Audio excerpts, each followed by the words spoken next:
네, 강프로입니다. 자, 한미반도체 보겠습니다. 일단 어저께 화요일입니다. 화요일날 1.5% 상승해서 끝났습니다. 자, 그런데 우리가 여기서 봐야 될 내용이 하나가 있습니다. 자, 이 내용을 보시면 알 수 있는데 한미반도체는 반도체 종목입니다. 그리고 한미반도체가 직전 1년 동안 10배 이상의 주가 상승이 나왔습니다. 그래서 시가총액이 1조 4천억입니다. 지금. 자, 그리고 지금 여기 4월 달부터 반도체 종목군들이 조정을 좀 받았는데 조정을 받는 구간 내에서 다른 반도체 종목들은 약한 움직임을 보인 것들도 덜어 있습니다. 예를 들어서 이런 종목군들이에요. 하나 마이크론, 그쵸? 뭐 이런 종목들, 뭐 동진 세미캠, 그쵸? 이런 종목들, 이런 건데, 자, 여기서 한미반도체가 강했었던 구간에 같이 올라가기는 했습니다. 그런데 상승률을 보더라도 한미반도체가 월등히 강한 움직임을 보였다는 걸 알 수 있죠. 그러면 이쪽에서 다 반도체 종목군들이지만 우리는 뭘 해야 돼요? 더 비싼 종목을 해야 된다. 더 많이 올라간 종목을 해야 된다. 더 강한 종목을 해야 된다라는 걸 명확히 보여주고 있는 겁니다. 자, 그리고 금리와 함께 물가지표를 연동을 시키고요. 그리고 물가지표가 안 낮아졌을 경우에 금리가 늦게 낮아질 수 있기 때문에 이것에 맞춰서 지금 성장하고 있는 성장주들의 움직임이 조정을 받을 수 있다. 이런 얘기들도 계속해서 나오고 있어요. 이거 큰일 난 거 아니야? 그런데 이게 어디서부터 얘기가 나온 거냐면 일단 5월달 FOMC가 끝났고 뭐 금리 관련된 약간 좀 그 불확실성이 있었지만 그거는 그냥 넘어간 뭐 그런 상황입니다. 그때 당시에도 제가 반도체 종목군들은 문제가 없다고 이야기를 계속해서 드려왔어요. 그리고 여기 보시면 PPI 상승률이 발표가 됐습니다. 이건 생산자 물가 지표입니다. 자, 내용 보시면요. 예상치가 0.3%였는데 실제 0.5%로 발표가 됐어요. 물가지표기 때문에 올라가면 안 좋은 거죠. 그런데도 불구하고 어떻게 됐습니까? 여기 TSMC 3.7% 올랐고요. 퀄컴 2.5% 올랐고요. 그렇죠? 반도체 종목군들이 계속해서 강세예요. 그리고 AI 데이터 센터 종목들이죠. 슈퍼마이크로 컴퓨터 델 5%, 2.3%. 그렇죠? 이런 식으로 계속해서 강세를 보이고 있는 종목군들이 반도체 종목이라는 겁니다. 지금 AI 종목군들 중에서 반도체 종목군들만 돈을 벌고 있어요. 그렇죠? 자, AI 서비스를 하는 업체들은 지금 계속해서 투자를 하고 있죠. 그 투자한 비용이 어디로 들어가나요? 엔비디아로 들어가고 한미반도체로 들어가고 하이닉스로 들어가는 겁니다. 지금 이런 구조가 만들어지고 있는 거예요. 그러면 주식시장은 어떻게 움직인다는 거예요? 앞으로 좋아질 내용을 가격이 반영해서 올라간다는 거죠. 여기 보면 미국에도요. AI에 대한 서비스를 하는 기업이 있습니다. 여기 C3AI. 그렇죠? 여기로 따지면 뭐 한국으로 따지면 뭐 폴라리스 오피스나 셀바스 AI 이런 쪽이에요. 뭐 마음 AI, 뭐 한글과 컴퓨터 이런 쪽입니다. 자, 근데 여기 보시면요. C3AI 같은 경우에 최근에 주가 변동폭을 보면 보세요. 여기 24년도 그쵸? 한 2월에서 3월 넘어가는 그 정도까지 강세를 보였다가 또 떨어졌다가 다시 올라가지만 고가까지 올라가려면 거의 한 40% 정도의 추가 상승이 필요합니다. 올라가면 뭐 거의 뭐 한 50% 60% 그리고 떨어질 때는 거의 뭐 또 한 50% 정도 이렇게 떨어지는 거예요. 왜 이렇게 변동폭이 커질까요? 아직까지 서비스를 하는 쪽은 누가 성장할지 모르는 거예요. 어떤 게 대세가 될지 모르는 겁니다. 하지만 이 두 가지, 그쵸? 서비스를 하는 이 추론의 영역으로 넘어가기 전에 학습의 영역단에서 기초적인 건 다져놨잖아요. 구글이나 뭐 메타나 어디서 선점을 할지 그리고 뭐 챗GPT를 하고 있는 오픈 AI 여기는 마이크로소프트라고 볼 수 있겠죠. 어디서 선점을 할지 모르는 거예요.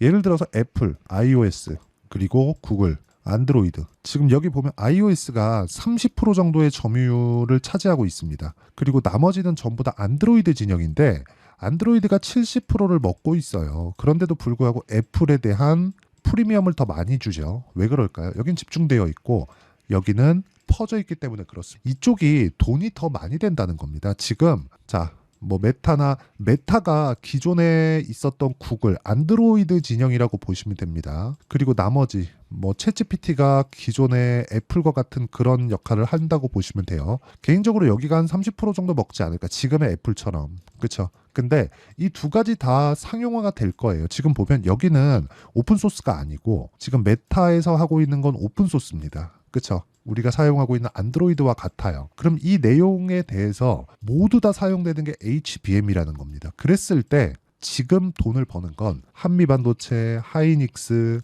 이런 쪽일 수밖에 없다. 물론 거기에 엔비디아가 GPU를 탄탄하게 만들어주고 이걸 사용할 수밖에 없게 만들었기 때문에 지금 HBM에 대한 내용이 중요하게 받아들여야 되는 게 맞습니다. 그래서 지금 뭐 금리나 물가지표 이런 것에 대해서 그렇게 민감하게 볼 필요가 없다. 하지만 바이오 같은 경우엔 얘기가 다르지만 한미반도체를 포함한 반도체 종목군들에 대한 내용은 그렇게 뭐 금리나 뭐 경기 상황 단기간 많이 올라갔으면 당연히 조정이 들어오는 게 맞습니다. 근데 그 조정을 받고 있는 것도 그렇게 큰 구간에서 조정을 받지 않는다.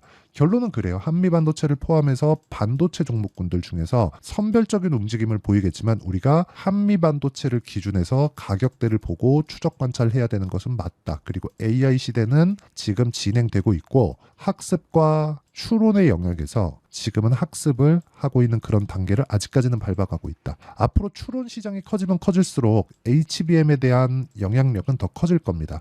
성능에 대한 부분은 GPU, 그쵸? 비메모리가 올라감에 따라서 같이 따라 올라올 거예요. 그런데 HBM4, HBM4E 이렇게 발전되는 상황, 그쵸?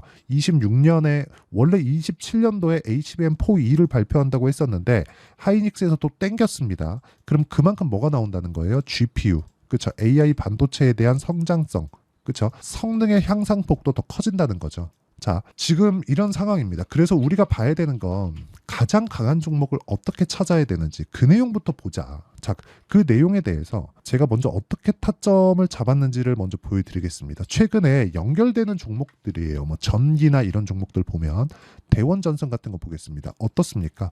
올라가는 구간에서 제가 계속해서 매매를 하죠. 자, 이게 대세가 될 거니까 이걸 사자. 이게 아니라 자, 이게 대세가 될 건데 뭐가 오르지? 이게 오르네. 이게 대세다. 이걸 사자. 이렇게 되는 거. 그래서 계속해서 강세 보이는 구간에 내가 매매를 진행했을 때 꾸준하게 수익을 낼 수 있다는 점.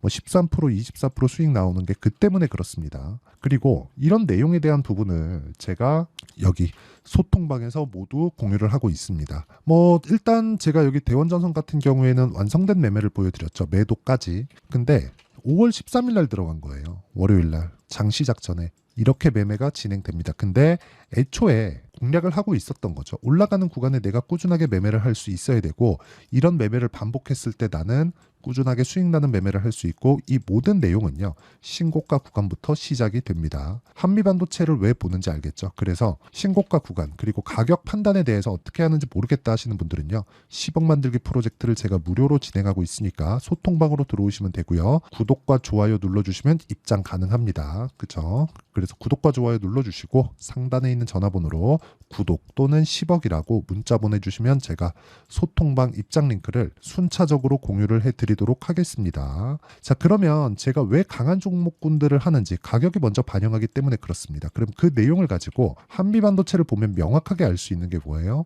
강한 종목이기 때문에 추가적으로 강세가 나올 수 있는 거고 조정폭도 그렇게 크지 않다. 하지만 내가 이격이 큰 구간에 잡았으면 당연히 조정을 받아야 되고요. 이 조정받는 구간에 우리가 가격대를 조정할 수 있는 그런 내용을 판단을 하고 있어야 돼요. 즉 확인하는 과정을 거쳐야 된다는 거죠. 이런 확인 과정을 거쳐야 신고가 매매를 할 수 있다는 거고 돌파 구간에 내가 정확하게 공략을 할 수 있습니다. 이런 매매를 하더라도 내가 손절은 하겠지만 그 손절을 감당을 하면서도 꾸준하게 수익 구간으로 만들려면 무조건 타점에 대해서 이해를 해야 되고요. 이런 매매를 해야 됩니다. 자, 5월 13일 날 보면 삼성중공업 일진전기. 일진전기도 보세요. 일진전기. 자, 내용 보시면 전기 관련주. 적게도 수익 볼 때도 있지만 뭐 10%대도 수익을 보고 계속해서 반복적인 매매를 해오고 있죠. 돌파 구간에 공략해야 되는 이유가 이겁니다. 그렇죠? 그리고 고가에 정확하게 파는 게 아니에요. 내려오는 거 확인하고 매도를 하더라도 꾸준하게 수익을 발생시킬 수 있다는 점이 중요한 거고요.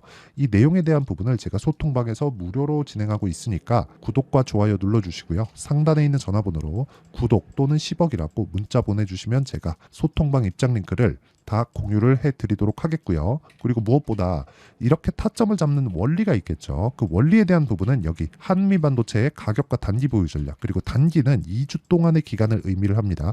2주 동안 내가 수익 전환을 시킬 수 있는 그쵸? 방식에 대해서 어떤 식으로 매매를 해야 되는지 그 내용에 대해서 담았고요. 최근에 반도체 종목군들과 뭐 바이오 관련된 내용들이 계속해서 변동성이 커지고 있기 때문에 한미 반도체의 실시간 타점을 제가 문자로 공유를 해드리도록 할 테니까 구독과 좋아요 눌러주시고요. 상단에 있는 전화번호로 한미라고 문자 보내주시는 분들에 한해서만 제가 한미반도체의 실시간 타점 그리고 단기 보유 전략을 공유해 드리도록 하겠습니다. 자, 내용 정리하면 그렇습니다. 한미반도체는 반도체 종목군들 HBM 관련주들 중에서 대장이다. 물론 대형급으로 간다면 하이닉스가 대장이지만 하이닉스보다 변동폭을 봤을 때는 한미반도체가 더 크다. 그래서 우리는 강한 종목을 매매했을 때 조정도 적게 받을 수 있지만 이격에 대한 건 생각을 하고 있자. 그래서 매매 전략이 필요하고 매매 전략은 단기 전략. 그렇죠? 2주 안에 털고 나와야 되는 가격대를 판단하는 게 중요하고 그 내용에 대한 부분을 그렇죠? 제가 문자로 공유를 해드리니까 상단에 있는 전화번호로 한미라고 문자 보내주시면 되고요.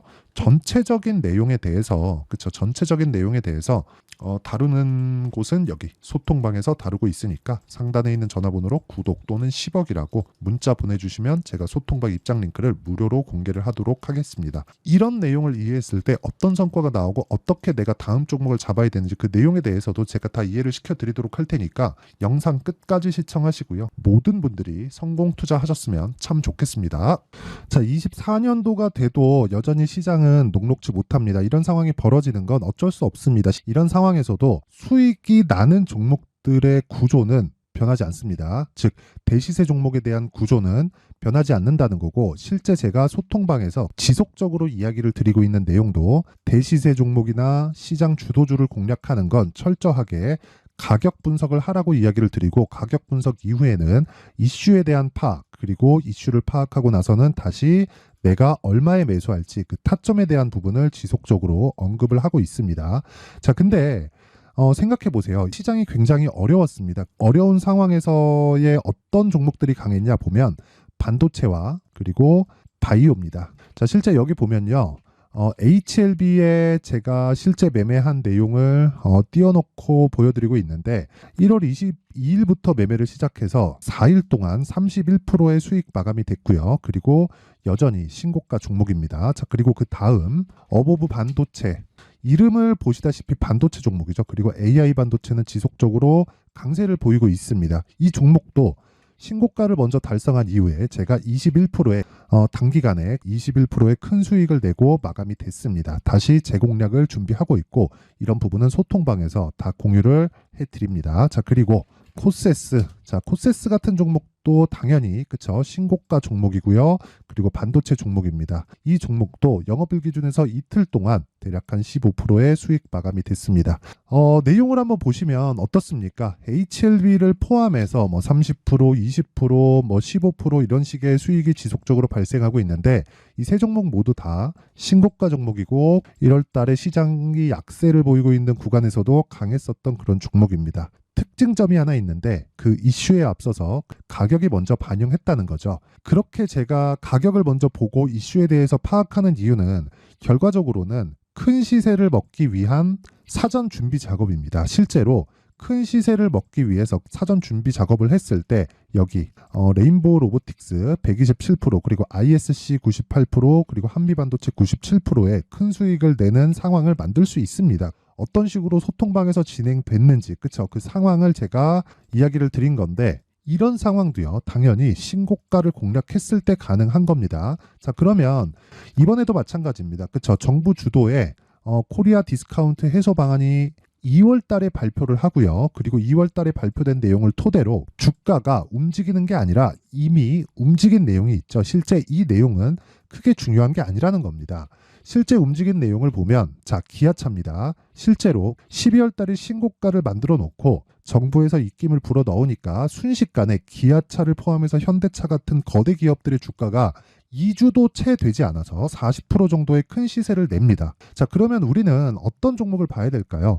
이슈를 파악해야 되는 것도 맞지만 철저하게 가격에 맞춰서 매매를 해야 되는 게 당연히 중요합니다. 정부가 주도하는 정책 방향이 있겠죠. 그 방향에 맞춰서 우리가 종목을 찾을 필요가 있다. 자, 그러면 답이 나왔습니다. 정부가 주도하는 방향에 맞춰서 제2의 기아차를 찾는 게 지금은 중요하다. 근데 정부 정책의 방향에 맞게 가자. 그랬을 때 앞서서 제가 보여드렸었던 내용인 여기 레인보우 로보틱스 127% 그리고 ISC 98% 그리고 한미반도체 97%와 같은 수익을 낼 수 있습니다. 물론 시간에 대한 부분은 최소 2주의 시간이 필요하고요. 그리고 최장 3개월 안에 끝내야 됩니다. 자, 기아차의 시세를 보셨던 것과 같이 2월 달에 정부 정책의 방향이 결정되고요. 바로 3월 달이면 시행입니다. 자, 그러면 우리는 거기에 맞춰서 당연히 종목을 찾아야 되고 제가 제2의 기아차를 찾아놨습니다. 제가 아까 전에 소통방에서 이야기를 드렸었던 내용 다 공개를 해드렸는데 그 내용처럼 종목만 받고 싶다 하시는 분들은요. 상단에 있는 제 전화번호로 대시세, 자, 대시세라고 문자를 보내주시면 정부 정책의 방향에 맞는 종목을 모든 분들에게 무료로 공개를 해드리도록 하겠습니다. 자, 제가 원하는 건 채널 성장이 목적입니다. 자, 그래서 구독과 좋아요 꼭 좀 부탁드리고요. 모든 분들이 정부 정책에 맞는 방향으로 매매를 이어가서 큰 수익 보셨으면 좋겠습니다.